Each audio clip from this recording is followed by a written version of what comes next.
Some tips for presenting. Let's go back to the 3 phases of a sale. So in phase 1, mindset and preparation. The main thing is about your preparation. Like, have you prepared to be audience-centric, or the person you're presenting to? I don't like the word presenting because it makes you feel like you're going to go and present at them, when in fact what you're doing is you're collaborating with them. You are together with them. Even if it's via Zoom or phone calls, you're together as a business partner, looking at the outcome with them and what they need, and therefore being the authority in your field, the trusted advisor, and working out how your solution can be of service to them, right? So down here in preparation, have you prepared everything? Have you got organized? Do you know what product, solution and service they've tried before, how yours fits in? Do you know, have you got everything prepared to show them if you need to show them? Have you looked at all the notes on your CRM to think about objections that might come up or things that need clarity on? That preparation is huge. And as you move out of there, if you've watched the 3 phases of a sale before, you know you move into phase 2, but you come in now, because you've got your mindset sorted and your preparation, with certainty, with congruency and with confidence.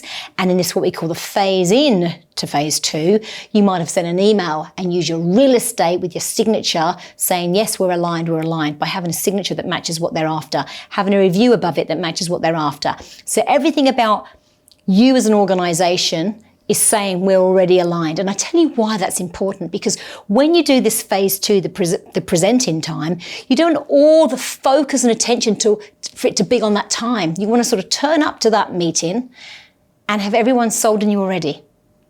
So there's things you can do as a sales consultant beforehand to make sure that happens. That includes your mindset, your preparation, and calling other people up before you get there. So if the group is under 7 and there's 3 key decision makers, depending on the value and worth of that client, I'll be calling up all 7 to form a relationship and funneling with them beforehand so I can understand how I can bring most value. And your words may be things like, Juliet, I'm seeing you a week on Thursday. I look forward to understanding more about you and how I can be of service to you. To make sure that's efficient and I'm effective, I'd love to know more about this. And you go straight in with your question. And what you're doing is you're shaking out each person on the funnel separately before you turn up for that meeting.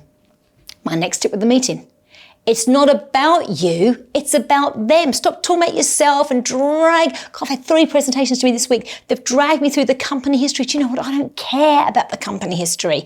And they've been reading it off a PowerPoint. They could have just emailed it to me. So if you've got a PowerPoint, remember, if you've got materials, they're there to support your story, not distract from your story, right? So be audience-centric. Who's in the room? What do they care about? Why are they there? What matters to them?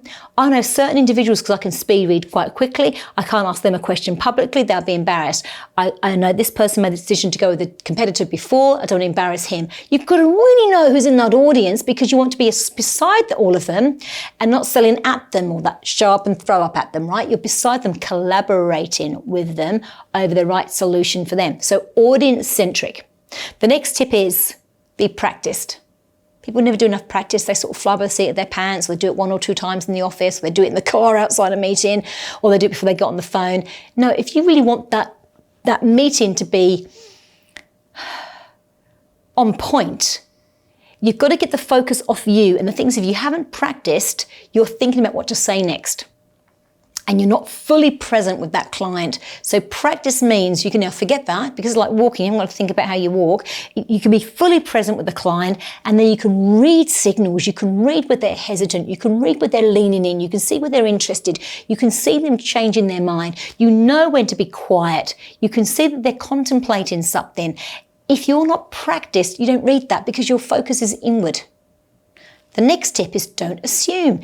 Even if the notes say something, I even say out loud, that's what the rep thought that day. That may bear no resemblance to what was truth, and it may bear no resemblance to what the person thought afterwards. In other words, as long as each time you have a meeting, you're drip feeding of what your solution can do, never what it can't do, right? What it can do, you manage their expectations another time, then they will still be thinking of that when you leave. So make sure your language is positive and that you're very much focused on what this solution can do for you. The next thing is pace. What I mean by pace is you shouldn't be ahead of them, dragging them like this, like come on and persuading them or influencing them, or that's quite old school. That's like gift of the gab, slice the Eskimos. My personality will get, no. Your personality doesn't matter. Equally, They can't be way ahead of you waiting to sign and just hurry on up and you'll be here going through your formula. One thing, you've got to be aware, high awareness. And one of those things is pace. And the next thing is awareness. And that means the observe and adapt. Are you really present? And are you really observing what they're now saying and doing? And are you able to adapt accordingly? And the very last thing is making sure that you can land your compelling message with clarity, which really links back to you practicing. But at the time, you've got to make sure you're making absolute sense with how you deliver what your solution can do and what it means to them, how it's tied in with their needs, wants, desires, and everything else that we talk about in the funnel. It's got to be absolutely accurate so that there's no avenues for them to mishear you or misunderstand. And then my tips for presenting.